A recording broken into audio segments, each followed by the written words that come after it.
welcome to Tough Talk. I'm your host, Paul Taros, and today we have two honored guests. First is Imad Hamad. He is the founder and executive director of the American Human Rights Council.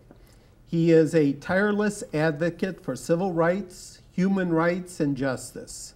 He is a bridge builder in a community of diverse ethnicities, spiritual and intellectual counselor, and an innovator of new ways to treat old problems. He is a senior national advisor and Midwest regional coordinator for the American Arab Anti-Discrimination Committee. Our other guest is Dave Agema. He is a retired United States Air Force military officer and fighter pilot. He was also a senior captain with American Airlines and former state representative and Republican National Committeeman. He has been invited to appear on ABN TCT several times, reaching 23 million people in the U.S. and several Muslim countries in the Middle East, debating the dangers of Islam and the Muslim Brotherhood. Welcome, gentlemen. Thank you. Thank you, Paul. So to start off, is there such a thing as radical Islam? Imad, would you like to go first? Well, first, in any makeup of any faith, there is different views, different expressions, and different reflections. I'm one of those who highly regard all faiths, and I feel that all faiths preach nothing but peace, justice, brotherhood, etc. They advocate for our common humanity, nothing less and nothing more. Now, like any other faith, and this is not limited to a certain faith per se, you will have followers who takes it to the extreme, and yes, become extremists, become radicals, become violent. That's something part of the reality. God created all of us as one, created us all as equal, but yet so many of us as human beings pay the due respect to God. Some they don't necessarily do. And that's something part of the ongoing challenge facing all societies, all nations, and not just limited to America, nor limited to the faith of Islam. Unfortunately, the faith of Islam being in the spotlight since the national tragedy of September 11 and the horrific terrorist attack that took place. This notion of putting the highlight and the spotlight on the faith of Islam by the name of a few who hijacked it, by the name of a few who were condemned totally with no justifications, no ifs or buts, who committed these horrific crimes against humanity. Unfortunately, Islam continued to be part of the continued misrepresentations. And nowadays, we see the high level, the 10th level of Islamophobia controlling so many minds in our country and across the world. Okay. Colonel, would you like to respond? Well, yeah. Islam has its roots in the Quran and the Sunnah. The Sunnah is the biography, and it's the writings, or not writings. Muhammad could not read or write, he was illiterate. But what he said and did. It's been changed several times, but that's what the Muslim is supposed to do. They're supposed to do exactly what Muhammad said and did. So what was he involved with? About every 6 weeks of his life, he was involved in some kind of war, killing, raping, slavery, and so forth. So the question I have is, I understand that imams, and correct me if I'm wrong, and clerics of Islam have declared holy jihad, or war, against the infidels of the world, and that by killing an infidel, they are assured of a place in heaven. If that's the case, can you give me the definition of an infidel? Well, first I make it clear for the record, I'm not a Muslim clergy nor a scholar who got the depth knowledge about all aspects of Islam. I'm a Muslim. I'm proud of it. I practice it to a certain extent. That makes me a better person, a better American who really value and regard all faiths regardless. And I see that a disrespect for one faith is a disrespect to all faiths. So we live in America, maybe the greatest nation on earth, the greatest model of democracy, where freedom of expression is one of those precious rights. And I will take Dave's intro or comments in that regard, which he's entitled for, despite my disagreement with his tone of a presentation, talking about one of the holiest figures in Islam, Prophet Muhammad, which equally respected next to Jesus, to Moses, to Abraham, to all.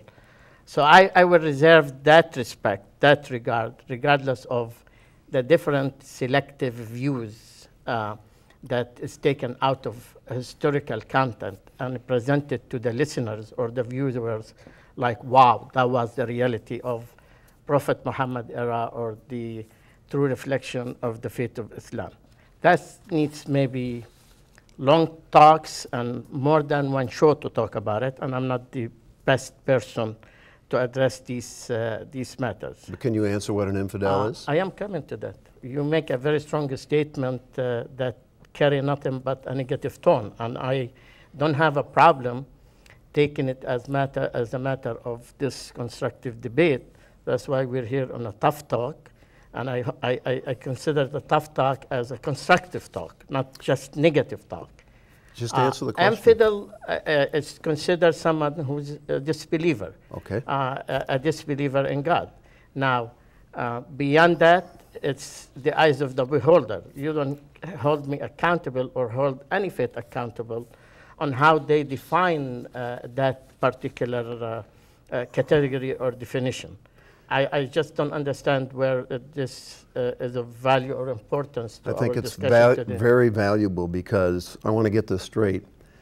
All followers of Allah have been commanded to kill everyone who is not of your faith, so they can have, they're ordered to do that so they can have a place in heaven. So the problem I have is I have a real problem trying to imagine the Pope commanding all Catholics to kill all the faith of your faith, or Dr. Stanley ordering Protestants to kill in order to guarantee their place in heaven. So I have a problem with being a friend with clerics that are trying to kill me or other people that are not of the faith. And in my opinion, I think Islam is probably the most intolerant of faiths because it says you must either believe, you must become a dhimmi, which is a slave, or you must die. And the reason my whole life I've been in the military, and I had to swear to defend the Constitution against all enemies, foreign and domestic. In that regard, what did I do? I have to look at who's trying to destroy this country. So there's no question all the clerics and so forth are for Sharia. So what really does Sharia say? It's anathema to our Constitution. There's no freedom of religion. There's no freedom of speech. In fact, there's no freedom of thought because you can't question Islam.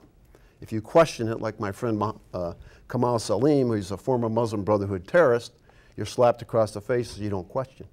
There's no freedom of artistic expression.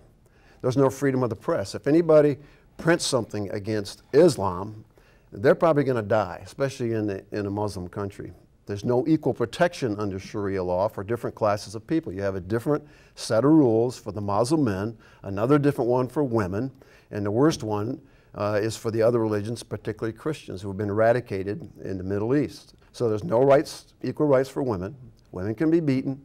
There's no democracy, since democracy means that a non-Muslim is equal to a Muslim. And our Constitution, according to Islam, is a man-made document out of ignorance and must submit to Sharia. So non-Muslims, like I said, are dhimmis, third-class citizens. All governments must be ruled by Sharia, according to Islam. And unlike common law, Sharia is not interpretive, nor can it be changed. So when I look at all that, and I see what's going on in the world today, how people are being eradicated, it's nice to say what you said, that we welcome our religions, but the fact is, the radical Islamists, I contend, are not radical. They're doing exactly what Muhammad said and wanted done. But the question I really want to have is, and you mentioned it before, in your Quran, is Isa the only sinless one according to the Quran? Well, Dave, you had a long list of issues that you presented. Yep. And each issue is a debate by itself. I truly question your sources of what you're trying to say here and how you try to paint the faith of Islam. I don't buy your source. I think your source is a source that is anti-Islam, and that's why nothing you mentioned except focusing on what you see typical cliche of Islamophobia and fear of this imaginary fear that you have in your mind. First, when you talk about Allah, which is the name of God that Muslims refer to, which equally to another faith that name God with whatever respectful name they feel fit to their faith. So I respect that. I don't question the name of God they give. I fully respect that, on contrary to how you try to project that name in an ugly format. Well, every one of those things I mentioned can be substantiated in Islam. And everything I mentioned, it could be double, if not triple, substantiated. So well, the I question, told you, I'm not a religious scholar here. Well, I actually, told you, I'm trying to debate with you to my best knowledge and ability about Islam, which is good enough to debate you there. What you're presenting is a very typical cliche of misrepresentation of Islam intentionally. but that You're is not willing even to acknowledge. But that is the typical anything response when you approach somebody about what Islam says, what Muhammad said and did. That's exactly what you just said is what they do to try to deflect. That's not true. Actually, what That's he does. not true. That's but not true. I want to really kind of turn it around. You don't want to give me a chance Issa in about the Quran? the points that you raised. Who is Issa in the Quran? Who is what? Issa. What? Who is Issa the only sinless one according to the Quran? I don't know what you're talking about, really. You should, and I think you do, because Issa is Jesus. And Isa. Yes, he's a holy. So, listen, my point is, Issa is the only sinless one according to the Quran. And is Issa the Messiah according to the Quran? Listen. Yes, he is. Give me. You made a long list of misrepresentations. I never get the chance to respond to any, except one, which, where you make a reference to God, to the Holy God. I said this should be mentioned with all form of respect, equally to the name of God, to any other faith.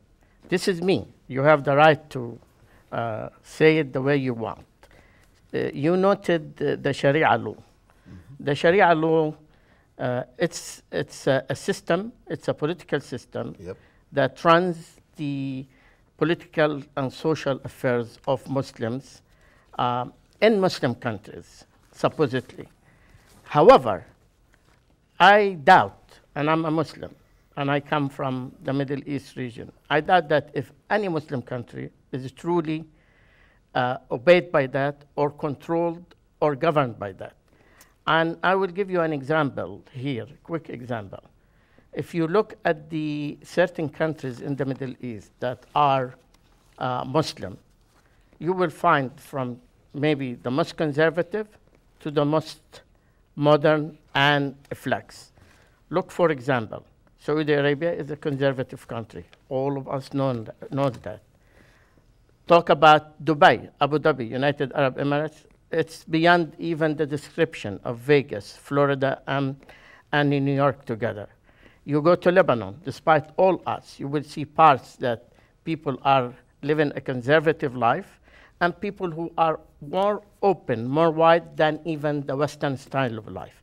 So there is nothing of this myth or this cliche that people are living under the gun and under the rule of Islam.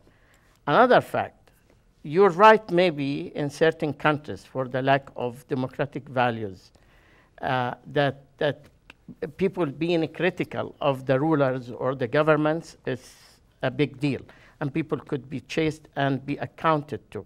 However, if you look at the freedom of a press, regardless of all odds, I will tell you the multiple sources of media outlets and the openness that the Arab and Muslim world are open to all kinds of media in the world, something you don't find in the United States itself. Disagree. Okay, fine. These are facts. This is not me saying. These are facts, and I challenge by the name of the record and search to check on this, and if it's wrong, I will apologize in advance and I will stand corrected. This is a solid fact. Okay. You spoke about your oath being an American. My what? Your oath to Yes. defend the country. Your oath is not better than mine. You know what? You were blessed, born as an American by birth, and that's a blessing. I chose to be American. I chose to be part of this great nation.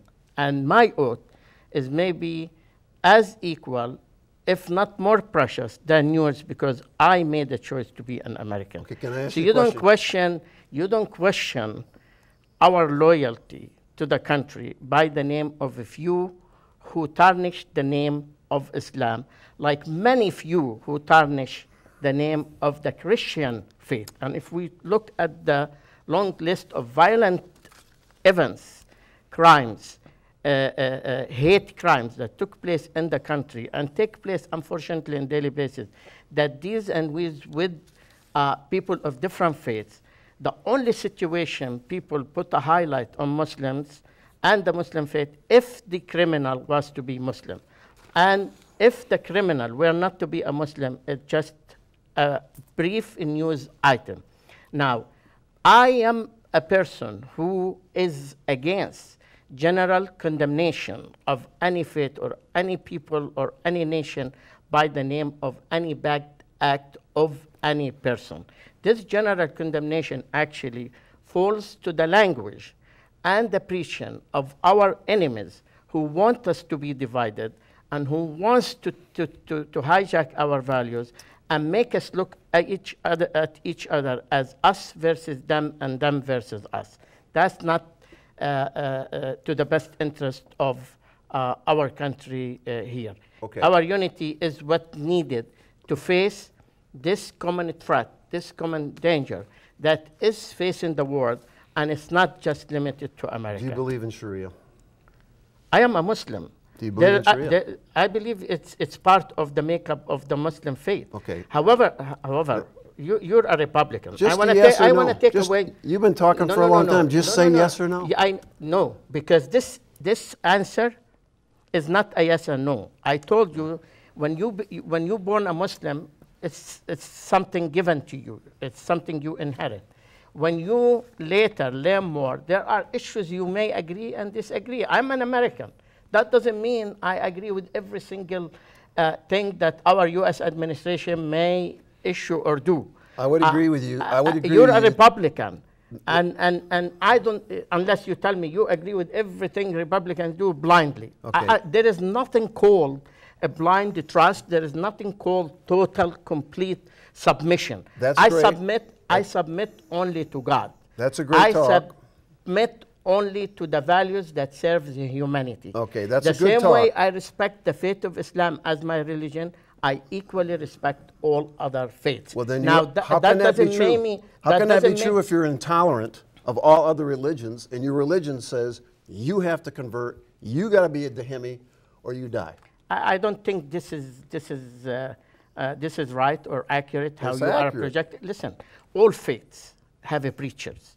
All faiths. Give me a single faith in the world Okay. that don't have a preachers. They try. I got to get a word in here edgewise. They tried. The preachers. They try to Let me ask recruit you a people question. to their own Okay. faith. This is a common practice. Okay, here's- I why was trying- it's a problem I was for trying to Muslims. get to a point here why before. it's a problem for Muslims to do so, and it's okay for Jewish, for Judaism, for Buddhists, for whoever to do it. Every faith is doing the same thing. You can go to the church and decide to convert. You can go to the mosque and decide to. It's a personal choice. I tried it's to get an protected by answer. law. Okay. And he wouldn't answer. The question is, Jesus is mentioned in the Quran, and his name is Isa. Holy Jesus. He's the only sinless one according to the Quran. He's Muhammad was not sinless? listed as, was not a sinless person. The Isa is the Messiah, according to the Quran. Isa, Jesus, is the only one referred to as the Word of God in the Quran, which is Jesus, the one I worship. The question is, will Isa judge all men for Allah on the last day, according to the Quran? The answer is yes. So, getting those things, I would rather hear the words of Jesus than I would Muhammad, because they're diametrically opposed. But to his point, he says, well, they're all different faiths. He knows that I know the Assembly of Muslim Jurists of America is the highest element to decide what Muslims must believe, and what they say goes. He knows that. I know that. He'll try to say they don't, but they do. They have made many fatwas, and those fatwas are just huge. I mean, for example, Sharia law does not pose a threat to America, does pose a threat to American freedoms and values. According to the Council, Supreme Council of America, Islamic Supreme Council, Islamic civilization since the time of Muhammad until now is firmly founded on the concept of rule of law. For that reason, the law is published and known, and the citizens' courts are expected to uphold it. In addition, Muslims must adhere to Islamic law, Sharia, the disciples and principles that govern the behavior of the Muslim individuals, his or her family, neighbors, community, must, the whole ummah, that's the whole group of Muslim believers throughout the world, must abide by that. So those people are about 100 people on that form. And another thing I'd like to say is, under the Holy Land Foundation trials that were in 1991, the Muslim Brotherhood put out what their goals were for America. 2004, we found El-Barasi taking pictures of the Chesapeake Bridge dressed as a woman. That looked very suspicious. They went into his basement. They found 80 boxes of what the Muslim Brotherhood's goal was for America. And that goal was to destroy America from within. From those things, they found that they have a special goal, and the goals are listed, and I have a mention of those goals, which cannot be refuted and have been discussed and will be discussed. And their goals were multifaceted: change the demographics, more Muslims in America through reproduction, immigration, and refugees; change the legal system to Sharia law; change government and establishment of a caliphate, think one world government; don't assimilate or cooperate to local culture without, and even Amja said that, ensuring that we do not study their doctrine of Sharia, which I did; co-opting key leadership positions. Michigan has their first Muslim running for government, El Said; gradually take over the religious and political systems, gradually at first becoming more and more aggressive as numbers increase; forcing Sharia compliance at all levels, think no-go zones, as in Germany, England, France; claiming victimization, that's what he tries to claim in the job he was in; subverting the U.S. education system, all part of the Muslim Brotherhood goal. Think Chatham schools, where they're now taught the 5 pillars of Islam, but you can't teach Christianity; condemning slander against Islam. In fact, there was fatwas put out by Amja saying that they should be killed; confronting and denouncing Western societies, its laws and traditions; demanding the right to practice Sharia in segregated Muslim enclaves; and demanding that Sharia replace Western law. But the most important thing for me is what I want him to know is the whole issue of Isa. You say Isa? If he's the only one that's the sinless one, and he's referred into the Quran as the Word of God in the Quran, and according to your Quran, Isa, Jesus, will judge all men for Allah on the last day, why don't you teach what Jesus said rather than what Muhammad said?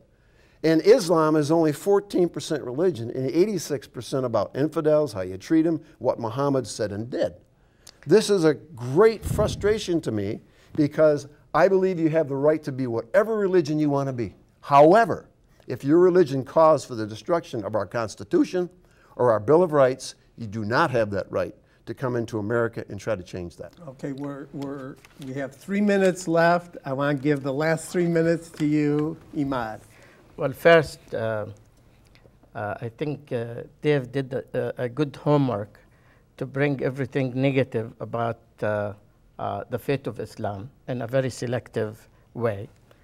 That's his beliefs. Truth. I think that serves his ideological beliefs. He calls it a truth. I call it myths and misrepresentations. I think this is the challenge we face in, nowadays, the fear of Muslims and the faith of Islam. Islamophobia being a virus that infected so many, including Dave here, who's not willing to listen to anything good that you may say. He wants you just to submit and agree to his long negative representation. I want to just note one important point here. Can I get 1 minute? Which is, as a Muslim, and that's a mandate, to be a true Muslim, you have to be a believer in the three faiths, Judaism and Christianity. You cannot be a Muslim, a complete Muslim, if you don't believe in these three basic religions. That means that they have the highest regards in our book, in our teachings, in our practice. Second, when it comes to Jesus, holy Jesus, he is one of the most respected and highly regarded prophet for Muslims in the world. And it's not true that, that there is any notion of taking that holy status of Jesus. I consider myself a Christian, a Jewish, the same way I see myself as a Muslim. I need the listeners and the viewers to hear that you cannot be a true Muslim, a complete Muslim, unless you believe in the faiths.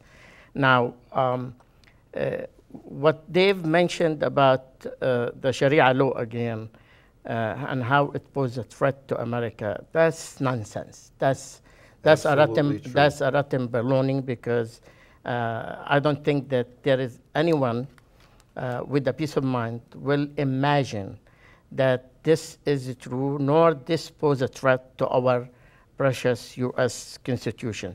There is a difference when we talk about faiths and different beliefs and preachings and teachings, and when we talk about politics and political views and political debates. I think Dave is confused between the faith and politics here. He's talking politics, he's not talking faith. Because okay, Imad, since you started this segment, I want to give Dave, we got 30 seconds. Real quick, Muhammad himself, when he left Holy Muhammad.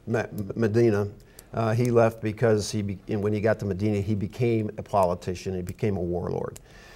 First of all, Ibn Khaldun, I don't know if I'm saying that right, Islamic jurist, way back in 1377 says, in the Muslim community, the holy war is a religious duty because of the universalism of the Muslim mission and the obligation to convert everybody to Islam by persuasion or by force.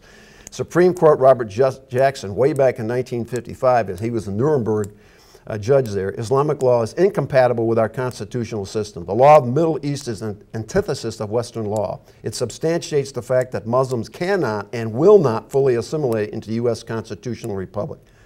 And in 1991 in America, when the Muslim Brotherhood in their explanatory memorandum on the strategic goal of Muslim Brotherhood written by Muhammad Akram exposed the Holy Land Foundation trial, stated it was to establish an Islamic movement led by the Muslim Brotherhood for a global Islamic state to take America over from within. That is a fact. That is in there. It's unrefuted. It was a Holy Land Foundation trial. Okay. Good for you, Dave. Good for you. We're going to have to leave at that. I want to thank both of you for coming on. Imad. Thank you, Paul. Colonel, thank you. You're welcome.